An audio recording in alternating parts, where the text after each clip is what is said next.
আমাদের অনন্য স্টোরি সকল প্রকার পার্ট গল্প দেখতে আমাদের চ্যানেলটি সাবস্ক্রাইব করে পাশে থাকা বেল আইকনটিতে ক্লিক করে অল নোটিফিকেশন অন করে দিন।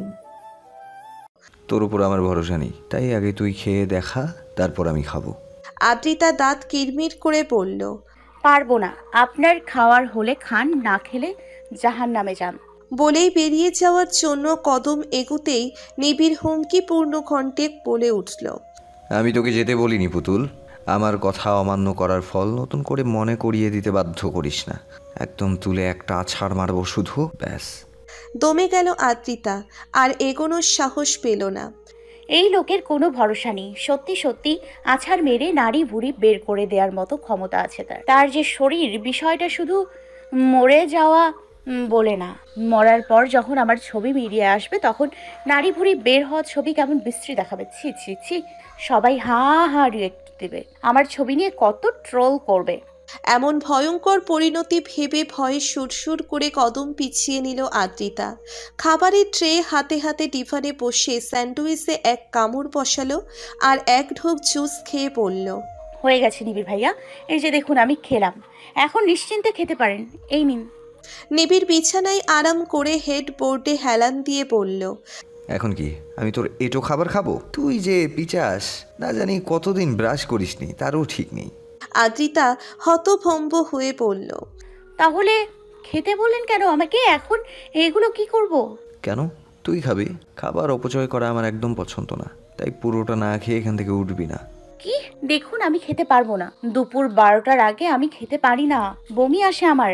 নিবিড় ফোন টিপতে টিপতে আয়েশি সুরে বলল, ঠিক আছে, না খেলি। আমিও তোর জন্য বড় আব্বুর দেয়া গিফটগুলো দেবো না? নুরানের জন্য পাঠানো গিফট তো ওকে দিয়ে দিয়েছি, এখন তুই দেখ কি করবি। খাবার খেয়ে নিজের গিফট নিবি নাকি খাবার না খেয়ে নিজের গিফট হারাবি? অসহায় চোখে তাকালো আদ্রিতা। লোকটা কত খারাপ, মা বাবার দেওয়া গিফট দেওয়ার জন্য কেমন ফ্যাসাদে ফেলে দিল ওকে। কিন্তু গিফট তো আমার চাই। আদ্রিতা নিবিড়ের করুণ চোখে তাকিয়ে অভিমানী সুরে বলল, এভাবে ব্ল্যাকমেল না করলেও পারতেন। আপনি জানেন আব্বু আম্মুর গিফট নেয়ার জন্য আমি কত ডেসপারেট, সেটার এভাবে সুযোগ নেবেন? কি এমন অপরাধ করেছি আমি? মুখ গোমরা করে অনিচ্ছা সত্ত্বেও স্যান্ডউইচ মুখে নিয়ে অরুচিভাবে চিবোতে লাগলো আদ্রিতা। আর মনে মনে নিবিড়কে যত আজগুবি অভিশাপ দিতে লাগলো।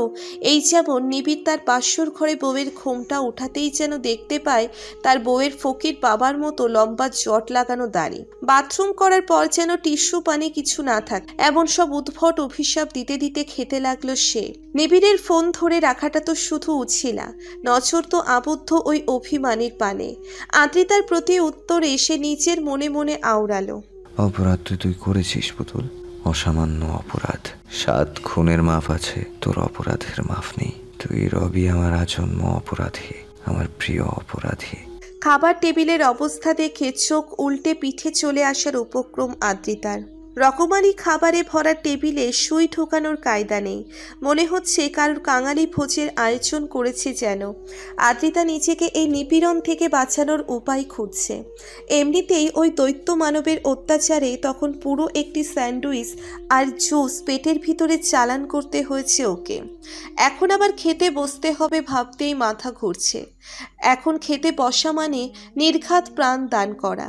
আদ্রিতা ভেবে পায় না এত সুন্দর পৃথিবীতে এই খাবার নামক বস্তুকে এনে সবকিছু ঘেঁটে দেওয়ার কি দরকার ছিল।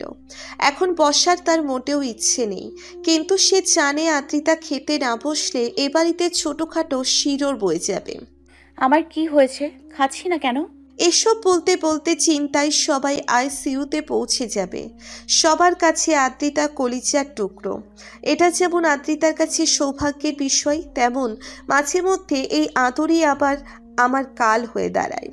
এই যেমন এখন খেতে বসলেই চাচু, দাদু, ছোট দাদু সবাই নিজের প্লেট থেকে মাছ মাংস উঠে উঠে আমার প্লেটে পাহাড় তৈরি করবে, যেন আমি হাতির বংশধর। উফ, কি করি এখন? যান হাতে নিয়ে যুদ্ধের ময়দানে বসলো আদ্রিতা। পরিবারের বাকি সদস্যরাও এসে বসলো একে একে। নিবিড় এসে বসলো আদ্রিতার পাশের টেবিলে। আত্মা আরও ধরপড় করতে লাগলো আদ্রিতার। তখন একবার শয়তানি করে খাওয়ালো, এখন আবার না জানি কি করে। সবাই মজা নিয়ে খাওয়া শুরু করলো। তাসান ভাইয়া তো এসেই হামলে পড়েছে, যেন এটাই তার জীবনের শেষ খাওয়া। এরপর দুনিয়া থেকে খাবার গায়েব হয়ে যাবে, তাই 7 জনমের খাবার একেবারেই ঠুসে নিয়ে পেটের গুদামে মজুত করে রাখছে। সানভীর খাওয়া দেখে আদ্রিতা ভাবনায় পড়ে গেল। সে আদেও খাচ্ছে নাকি খাবারের সাথে রাষ্ট্রীয় মিটিংয়ে বসেছে, সেটাই আবিষ্কার করছে সে। একেবারে নায়িকাদের মতো কাটা চামচ ছুরি নিয়ে সোফিস্টিকেটেড ভঙ্গিতে খাচ্ছে। ভাবটা এমন যেন খাবার ব্যথা পাবে। সানভীর এই আলট্রা মডার্ন ঢং করা নতুন না, ওর আবার সব কিছুতে ঢং করার পিএইচডি করা আছে। আদ্রিতা একবার আর চোখে পাশে তাকিয়ে দেখল নিবিড়ের পূর্ণ মনোযোগ খাবারে। আদ্রিতার মাথায় একটা বুদ্ধি এলো। সে খাবারের প্লেট হাতে তানির উদ্দেশ্যে বলল, শোনা মা, আমি রুমে গিয়ে খাই। আমার না খাটে বসে আরাম করে খেতে ইচ্ছে করছে, আমি যাই। শেষের কথাটা একটু সুর টেনে বলল আদ্রিতা। তবে তানি আদ্রিতার ফন্দি ধরে ফেলে বলল, অরে আবারও খাবিস?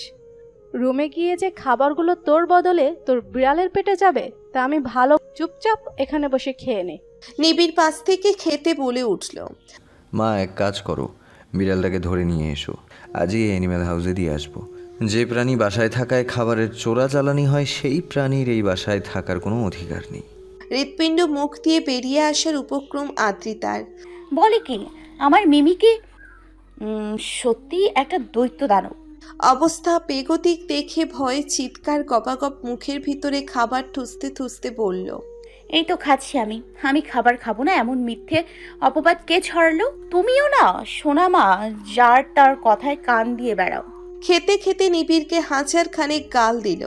দাদুন বলেছে কাউকে মনে মনে গাল দিলে সে নাকি বিষম খায়, তাই ইচ্ছে করে বেশি বেশি করে গাল দিল যাতে নিবিড় বিষম খায়।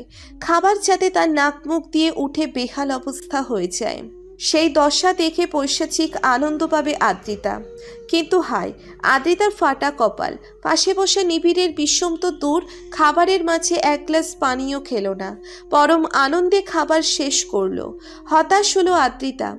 দাদুনের কথা কি তাহলে ভুল, নাকি আমার গালিতেই কোনো কমতি আছে? মনে হচ্ছে আমার গালিতে ওজন কম। উনি যেমন দৈত্য দানব, ওনার জন্য গালিও তেমন ভারী ভারী লাগ। আজই গুগল থেকে আপডেট কিছু গালি শিখতে হবে। নিবিড় শেষ করে চেয়ার ছেড়ে ওঠার সময় আদ্রিতার উদ্দেশ্যে ধীর কণ্ঠে বলল, শকুনের দোয়ায় গরু মরে না, বুঝেছিস বলতি? গলায় খাবার আটকে গেল আদ্রিতার। 2 গাল ভরা খাবার নিয়ে হেঁচকি তুলতে লাগলো। পানির গ্লাস নিবিড়ের হাতেই ছিল, যেন সে জানতো এমনটাই হবে। গ্লাসটা এগিয়ে দিতেই আদ্রিতা খপ করে হাতে নিয়ে ঢকঢক করে পুরো গ্লাস শেষ করে দিল। নিবিড় সরে এলো ওখান থেকে। ঠোঁটের কোণে তার কিঞ্চিত হাসির রেখা। নিবিড় যেতেই হাঁপ ছেড়ে বাঁচল আদ্রিতা। এই দৈত্য দানব একদিন তার প্রাণ পাখি বের করেই ছাড়বে। তানহা তার চশমা ঠেলে ঠিক করতে করতে চতুর্থবারের মতো ফ্রিজে রাখা তার ড্রাগন জেলি জমেছে কিনা চেক করতে আসলো। এই প্রথম এটা ট্রাই করছে সে। অনলাইনে দেখে করেছে, কিন্তু 3 ঘন্টা হয়ে গেল জেলি জমছেই না। রেসিপিতে কি কোনো ভুল হলো? তানি মেয়ের উকিঝুঁকি দেখে বলল, কি হয়েছে তানু? ফ্রিজে কি দেখছিস বারবার? তানহা মায়ের দিকে তাকিয়ে বলল, আম্মু, আমি জেলি জমতে দিয়েছি সেই 3 ঘন্টা আগে, কিন্তু এখনো জমছে না কেন? জমবে কি করে? ফ্রিজ তো নষ্ট হয়ে গেছে কাল। আমি মিস্ত্রিকে ফোন করে আসতে বলেছি, হয় মিস্ত্রি আসলে তুই ফ্রিজটা দেখিয়ে দিস তো। আমি একটু বাজারে যাচ্ছি কিছু জিনিস আনতে। ওকে আম্মু। তানহা বারবার দরজায় উকি দিয়ে মিস্ত্রির অপেক্ষা করতে লাগলো। তার এত মেহনতের ড্রাগন জেলি শেষমেশ নষ্ট না হয়ে যায়। মিনিট 10 পর এক যুবককে আসতে দেখল সে। হাতে তার একটা সরঞ্জামাদির ব্যাগ দেখে তানহা ভেবে নিল এটাই মিস্ত্রি। সে দ্রুত যুবকটির সামনে এগিয়ে গিয়ে বলল, আরে এত দেরি করলেন কেন? কখন থেকে আপনার অপেক্ষা করছিলাম জানেন? তানহার কথায় যুবকটি একটু অবাক হলো বোধহয়। কিছুক্ষণ স্ত্রীর দৃষ্টিতে তাকিয়ে রইল তানহার পানে, যেন সে তানহার মাঝে কিছু বোঝা বা মেলানোর চেষ্টা করছে। তানহার তাড়া দেওয়ার সে অপ্রস্তুতভাবে বলল, আমার অপেক্ষা কেন? না মানে আমি তো আরে মানে ছাড়ুন তো, জলদি আসুন আমার সাথে, এমার্জেন্সি হয়ে গেছে। যুবকটা এবার একটু তটস্থ হয়ে পড়ল। ইমার্জেন্সি কোথায়? জলদি চলুন। তানহা যুবকটিকে এনে ফ্রিজের সামনে নিয়ে এসে থামল। যুবকটি এদিক ওদিক তাকিয়ে বলল, কই পেশেন্ট কোথায়? কার এমার্জেন্সি? তানহা ফ্রিজ দেখিয়ে বলল, এই যে এটাই তো আপনাদের পেশেন্ট, ফ্রিজ ঠিক করতেই তো এসেছেন, জলদি করুন, আমার ড্রাগন জেলি নষ্ট হয়ে যাচ্ছে। যুবকটি কেশে উঠল। পূর্ণ দৃষ্টি মেলল না সে তানহার সামনে। এই চশমার আড়ালে ডাগর আখির অধিকারী মেয়েটা চেয়ে তাকে ভুল ব্যক্তি ভাবছে তা কিছুটা বুঝতে পারল সে। তবে কেন যেন এই মায়াবী সরল মেয়েটার ভুল ধারণা ভাঙার ইচ্ছে হলো না। তার ড্রাগন জেলি বাঁচাতে না পারলে তার ডাক্তারি বিদ্যা বৃথা হবে। কিছু একটা ভেবে যুবক বলে উঠল, আচ্ছা, তো কি সমস্যা হয়েছে? মানে পেশেন্টের রোগ কি? কি কি লক্ষণ দেখা দিয়েছে? তানহা চশমা ঠিক করে বলল, কি জানি, তা তো জানি না, তবে কেমন যেন গুড়গুড় শব্দ হচ্ছে। ও, তাহলে রোগ ধরে ফেলেছি। ফ্রিজের পেট খারাপ হয়েছে। আচ্ছা বলো তো, কাল রাতে কি খেয়েছিল সে? তানহা হতবাক চোখ করে বলল, কি বলছেন? ফ্রিজেরও পেট খারাপ হয় নাকি? আর ফ্রিজ কি খাবার খায় নাকি? কেন খাবে না? তার ভেতরে আমরা কত শত খাবার রাখি, সেগুলো দেখে কি লোভ হয় না? তারও তো ক্ষুধা লাগে। ফ্রিজ বলে কি তার ক্ষুধা নেই?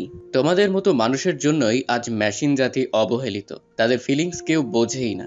তানহার খুব অপরাধ বোধ হলো। আসলেই তো, মেশিনেরও তো মন আছে, কিন্তু আমরা কখনো তাদের কথা ভাবিই না। কত দিনের বাসি খাবার রাখা থাকে, নিশ্চয়ই সেসব খেয়ে বেচারা ফ্রিজের পেট খারাপ হয়েছে। মিস্ত্রি তো আর ভুল বলবে না। তানহার অপরাধী চেহারাটা দেখে ভীষণ হাসি পেল যুবকের। কতটা সরল মনের হলে কেউ এমন কথাও বিশ্বাস করে নেয়? সরল এক পিচ্ছি হঠাৎ দরজায় অন্য একটি লোক এসে দাঁড়িয়ে ভেতরে আসার অনুমতি চেয়ে বলল, জি, আমি ফ্রিজের মিস্ত্রি। মিসেস তানি ম্যাডাম ফোন দিয়েছিলেন। তানহা ভ্যাবাচ্যাকা খেয়ে তার সম্মুখের যুবকের দিকে তাকিয়ে বলল, উনি মিস্ত্রি হলে তাহলে আপনি কে? আর এখানে কি করছেন? যুবকটি মুচকি হেসে বলল, আরে বাহ, এত জলদি ভুলে গেলেন? আপনার এমার্জেন্সি দেখাতেই তো নিয়ে এলেন আপনার ড্রাগন জেলিকে বাঁচাতে। ডাক্তার হয়ে কোনো রোগীকে বাঁচাবো না তা কি হয়? মানে কে আপনি? জি, অধমকে অপরাহ্ন বলে, নিবিড়ের ফ্রেন্ড। তানহা চোখ দুটো বড়সড় করে বলল, আরে আপনি অপু ভাইয়া? ছোটবেলায় ভাইয়ার সাথে বাড়িতে আসতেন? সো সরি, আমি আসলে চিনতে পারিনি। অপরাহ্নের চোখে বিস্ময়। সে আগ্রহী কণ্ঠে বলল, এক মিনিট, তুমি তানু? সেই পিচ্চি তানু যে তানু আমাকে দেখলে ভীষণ নাক ফুলিয়ে নিত কারণ আমি তার ভাইকে মারতাম বলে? তানহা একটু লজ্জা পেল। ছোটবেলায় অপরাহ্ন ভাইয়ার সাথে দুষ্টুমির ছলে মারত, আর সেটা দেখেই তানহা কেটে কেটে একাকার করে ফেলত। ভাবত লোকটা তার ভাইকে মারছে। তানহা চশমার কোনা ঠেলে বলল, আপনি নিশ্চয়ই ভাইয়ার সাথে দেখা করতে এসেছেন। যান, ভাইয়া তার রুমেই আছে। অপরাহ্ন ওপরে যেতে নিয়ে আবারও তানহার দিকে হালকা কাত হয়ে ঝুঁকে বলল, বাই দ্য ওয়ে, তোমার ড্রাগন জেলি বাঁচাতে না পারার আফসোস থেকে গেল। মনে হচ্ছে আবার ফ্রিজ সারার কাজ শিখতে হবে, যাতে পরবর্তীতে তোমার ড্রাগন জেলির উপকারে আসি। মুচকি হেসে উপরে উঠে গেল অপরাহ্ন। বোকা তানহা তার কথার ভূমিকা উপসংহার কিছুই বুঝল না। সে আসল মিস্ত্রিকে ডেকে ফ্রিজ দেখাতে হলো। নিবিড়ের রুমে এসে অপরাহ্ন হাসি মুখে বলে উঠল, কিরে বেটা ফরেনার, তোর বনবাস শেষ হইল? নিবিড় শুয়েছিল। অপরাহ্নকে দেখে খুশিতে আপ্লুত হয়ে বলল। বলতে বলতে এগিয়ে এসে দুই বন্ধু আলিঙ্গন করল। নিবিড় বলল, হয়েছে, আর ঢপ মারিস না। কত মিস করছস জানি। ফরেনের মিসদের রেখে এই দেশি বন্ধুদের মিস করার সময় আছে নাকি? আধা ইউরোপ তো নিশ্চয়ই নিজের নামে করেই নিয়েছিস তোর স্ট্যামিনা দেখিয়ে। কথা বলতে বলতে দুজন বিছানায় গিয়ে বসল। অপরাহ্ন বলল, জানি, তুই তো আবার এক বিষে বিষাক্ত, এক ভাইরাসে আক্রান্ত। তা বনবাস কি পুরোপুরি শেষ হলো নাকি আরো ইনিংস আছে? হালকা নীরব হাসল নিবিড়। এই প্রশ্নের উত্তর কি এতই সহজ? ভাদ্রের আকাশে মেঘ গরুম গরুম করছে, অঝোর ধারায় বৃষ্টি চাইছে ভ্যাপসা গরমে অতিষ্ঠ ধরণী। তবে বৃষ্টি যেন লুকোচুরি খেলছে, নামতে চেয়েও নামছে না। একটু প্রকৃতির বাতাস খেতে বিকেলের ছাদে এসেছিল আদ্রিতা, কিন্তু বাতাস তো মনে হচ্ছে নতুন বইয়ের মতো ঘোমটা মুড়ি দিয়ে আছে। আদ্রিতা ভেংচি কেটে চলে যেতে চাইল, যেন বাতাস তাকে দেখতে পাচ্ছে। হঠাৎ ছাদের পাশে লম্বা আম গাছে একটা পাকা টসটসে আম দেখতে পেল আদ্রিতা। লোভ লাগলো আদ্রিতার, আমটা যেন হাতছানি দিয়ে ডাকছে। আদ্রিতা লালসা সামলাতে না পেরে আমটা পারতে উদ্যত হলো, কিন্তু হাত ডাল পর্যন্ত পৌঁছচ্ছে না। আদ্রিতা ছাদের রেলিং ঘেঁষে পায়ের গোড়ালি উঁচু করে আমটা ধরার চেষ্টা করছে, কিন্তু কাজ হচ্ছে না। আদ্রিতা ছাদের এদিক ওদিক তাকিয়ে একটা টুল দেখতে পেল, সেটা নিয়ে এসে রেলিংয়ের কাছে রেখে সেটার উপর উঠে আবারও আমটা পারার চেষ্টা করতে লাগলো। আমটা প্রায় ধরেই ফেলেছিল, ঠিক তখনই পেছন থেকে কারোর উচ্চ শব্দে চিল্লানোর আওয়াজ শোনা গেল। আচমকা উচ্চস্বরে চমকে গেল আদ্রিতা। পেছন ফিরতে নিলে টুলের উপর রাখা পায়ের ব্যালেন্স হারিয়ে গেল। টুলটা নড়বড় করতে লাগলো।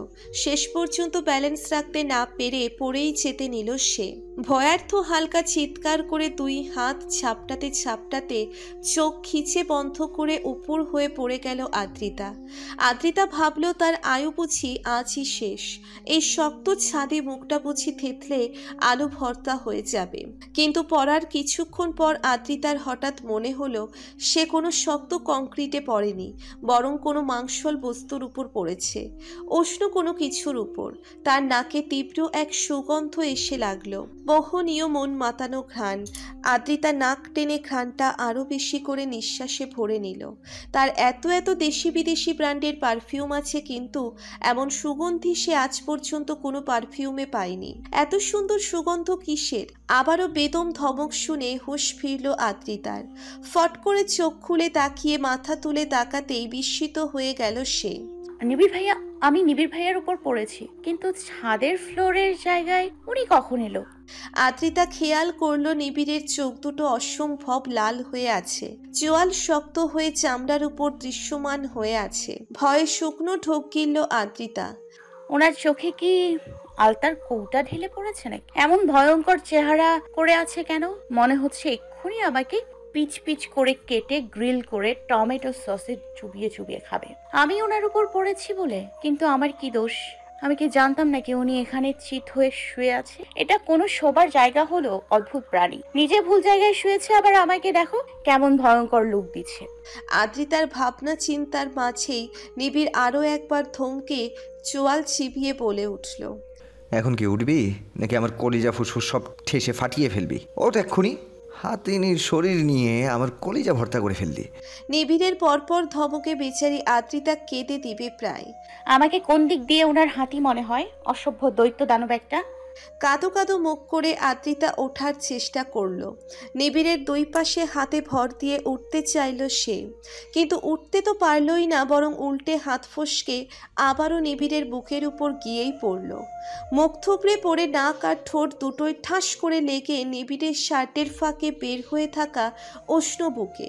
থমকিত হলো আদ্রিতা। অজানা এক শিহরণ বয়ে গেল শিরদাঁড়া বেয়ে। নিবিড়কেও হঠাৎ কেমন অস্থির দেখা গেল। নিবিড়ের বুকে মাথা থাকায় আদ্রিতা অনুভব করল নিবিড়ের হার্টবিট কেমন অস্বাভাবিকভাবে চলছে, যেন এখনই ব্লাস্ট হয়ে যাবে। এমন হচ্ছে কেন? উনি কোনো কারণে অস্থির আছেন, যেন কোনো কারণে খুব ঘাবড়ে গেছেন উনি। আদ্রিতার নাকে আবারও সেই বিবহিত করা সুগন্ধ লাগলো। সে ওভাবেই নাক ঠেকিয়ে ঘ্রাণ নিতে মশগুল হলো। আদ্রিতার জানতে ইচ্ছে হলো নিবিড় ভাইয়া কোন ব্র্যান্ডের পারফিউম ইউজ করে। নাম জেনে সেও এটা কিনে আনবে, না হলে অনলাইন অর্ডার করবে। কিন্তু আদ্রিতার সুগন্ধি পর্যালোচনার কাজ বেশিক্ষণ স্থায়ী হলো না। হঠাৎ নিবিড় আদ্রিতার দুই বাহু ধরে ওকে নিচের বুক থেকে টেনে তুলে সোজা করে বসালো। তারপর নিচেও ঠাস করে উঠে দাঁড়ালো। আদ্রিতাও উঠে নিচের কাপড় ছাড়তে লাগলো। ভয়ে ভয়ে নিবিড়কে কিছু বলতে যাবে তার আগেই নিবিড় চোখ মুখ কঠিন করে অগ্নিশর্মা হয়ে পড়ল। তোকে বলি বলে কি তুই সেই পদবি উচ্চ পর্যায়ে নিয়ে চলে যেতে চাইছিস? কি করছিলি তুই এখানে? তুই জানিস এক্ষুনি মন তো চাচ্ছে এক্ষুনি তোকে ছাদ থেকে ছুঁড়ে ফেলে দিই। আপনার পারফিউমের নাম কি? নিবিড়ের ক্রোধ বর্ষণের মাঝে হঠাৎ আদ্রিতার এমন কথা শুনে কথা বন্ধ হয়ে গেল নিবিড়ের। এমন কিছুটা থমকিত হলো সে। আদ্রিতা সরল মনে আবার জিজ্ঞেস করলো, আপনার ঘ্রাণটা অনেক সুন্দর, আমারও মাখতে ইচ্ছে করছে। বলুন না কি পারফিউম ইউজ করেন? নিবিড়ের কি হলো কে জানে, সে কতক্ষণ চঞ্চল দৃষ্টিতে তাকিয়ে রইল আদ্রিতার পানে। তারপর হঠাৎ হন হন করে নেমে গেল ছাদ থেকে। আদ্রিতা বোকার মতো তাকিয়ে থেকে ভাবল, এভাবে চলে গেলেন কেন? উনি কি হিংসুটে লোক? পারফিউমের নাম বলবেন না বলে চলে গেল। পারফিউমের নামটাই তো জানতে চেয়েছি, তাও বলবে না। যেন পারফিউমের নাম না, ওনার জান চেয়েছি। নেহাত ভালো সুগন্ধ ছিল। তাছাড়া কেউ ওই দৈত্য দানবের কোনো জিনিসের ব্যাপারে জানতে আমার বইই আছে। ভেংচি কেটে বেরিয়ে যেতে নিলে হঠাৎ ছাদের দরজার সামনে ফ্লোরে কারোর বিচ্ছিন্ন হয়ে পড়ে থাকা ফোন দেখতে পেল। ফোন ব্যাটারি আর কভার তিনকণ্ড হয়ে পড়ে আছে ফোনটা। আদ্রিতা ফোনটা উঠিয়ে দেখলো এটা নিবিড়ের। তার হাতে দেখেছে এই ফোন, কিন্তু এইখানে এইভাবে পড়ে আছে কেন?